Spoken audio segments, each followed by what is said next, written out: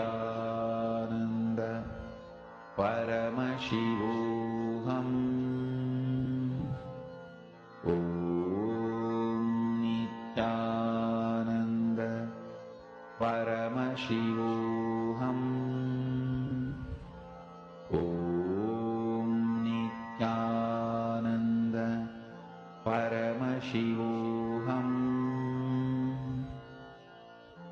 Om Nithyananda Paramashivoham. Om Nithyananda Paramashivoham. Om Nithyananda Paramashivoham. Om Nithyananda Paramashivoham. Om Nithyananda Paramashivoham. Om Nithyananda Paramashivoham. Om Nithyananda Paramashivoham. Om Nithyananda Paramashivoham. Om Nithyananda Paramashivoham. Om Nithyananda Paramashivoham. Om Nithyananda Paramashivoham. Om Nithyananda Paramashivoham. Mahamahavagya, spiritual lullaby for samadhi, and Suprabhatam, wake up call, wake up song for Paramashiva. This Mahamahavagya is spiritual lullaby for you to fall into samadhi. Suprabhatam, wake up song for Paramashiva to wake up in you. Just remember this one powerful cognition. This Mahamahavagya puts me in samadhi. This is spiritual lullaby for samadhi. And Suprabhatam, wake up song for Paramashiva in me. For Paramashiva to manifest. With this one spiritual powerful cognition, chant this Mahamahavagya.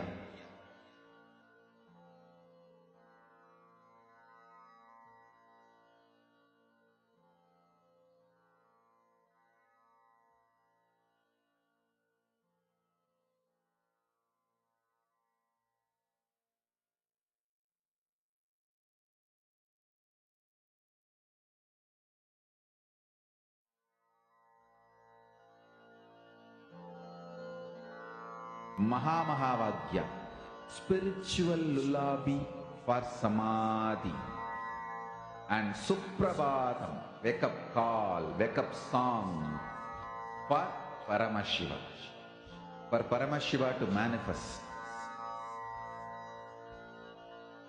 With this one spiritual powerful cognition, chant this Mahamahavagya.